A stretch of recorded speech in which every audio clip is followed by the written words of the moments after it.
जय हिंद साथियों, मेरे YouTube चैनल टॉक्स विद विश्वास में आपका स्वागत है।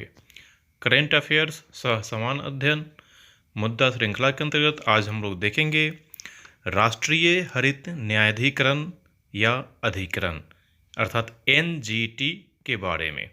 तो चलिए जानकारी प्राप्त करते हैं NGT के बारे में। भारतीय संविधान के अनुच्छेद 323B संसद को श्रम विवाद, पर्यावरण इत्यादि के संबंध में अधिकरण बनाने के लिए विधि निर्माण की शक्ति प्रदान करता है।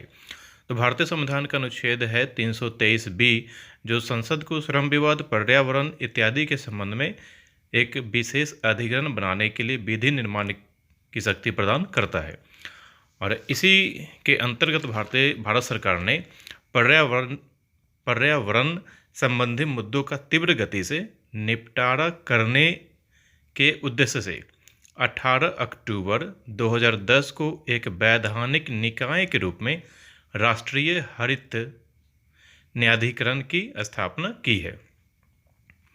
भारत NGT की स्थापना के साथ ही पर्यावरण संबंधी मुद्दों पर विशेष पर्यावरण न्यायाधिकरण स्थापित करने वाला दुनिया का तीसरा और पहला विकासशील देश बन गया है।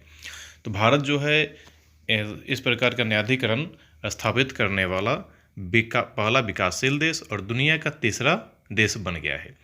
इससे पूर्व ये न्यायाधिकरण या निकाय केवल ऑस्ट्रेलिया और न्यूजीलैंड में ही स्थापित किए गए हैं। देखिए, NGT का जो मुख्यालय है वह है दिल्ली में, यानी जो प्रधान कार्यालय है NGT का वह दिल्ली में है। और इसके अलावा इसके 4 क्षेत्रीय कार्यालय हैं जो हैं भोपाल, पुणे, कोलकाता एवं चेन्नई में हैं।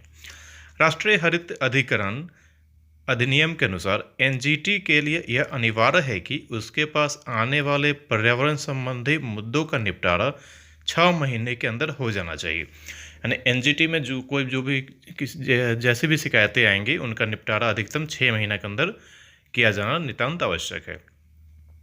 NGT में अध्यक्ष, न्यायिक सदस्य और विशेषज्ञ सदस्य शामिल होते हैं। वे 3 वर्ष की अवधि अथवा 65 वर्ष की आयु तक जो भी पहले हो अपने पद पर बने रहते हैं। यानी अधिकतम आयु इनकी 65 वर्ष होती है या फिर 3 वर्ष की अवधि तक। NGT अधिनियम की धारा 4 के अनुसार NGT में एक पूर्णकालिक अध्यक्ष, कम से कम 10 न्यायिक सदस्य और 10 विशेषज्ञ सदस्य शामिल होते हैं, लेकिन यह संख्या 20 पूर्णकालिक न्यायिक और विशेषज्ञ सदस्यों से अधिक नहीं होनी चाहिए। यानी 20 पूर्णकालिक न्यायिक और विशेषज्ञ सदस्य से अधिक नहीं होनी चाहिए, अधिकतम 20 सदस्य होने चाहिए।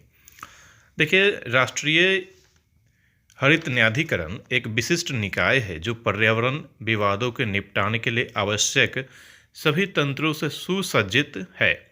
इसे पर्यावरण अदालत भी कहा जाता है, जिसे उच्च न्यायालय के समान शक्ति प्राप्त है।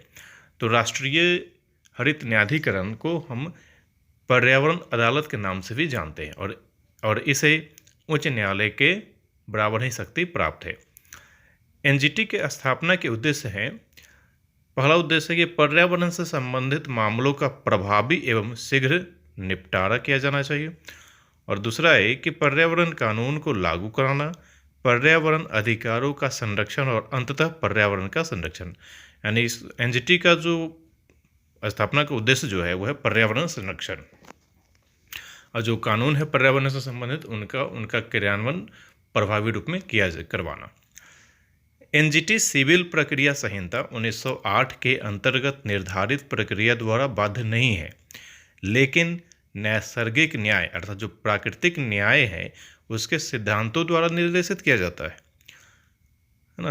तो यह जो है सिविल प्रक्रिया संहिता जो 1908 में आया था उसके अंतर्गत निर्धारित प्रक्रिया द्वारा बाध्य नहीं है, लेकिन प्राकृतिक न्याय के जो सिद्धांत हैं उनका अनुपालन NGT द्वारा किया जाना नितांत आवश्यक है। तो इसी के साथ आज का मुद्दा श्रृंखला समाप्त होता है। धन्यवाद।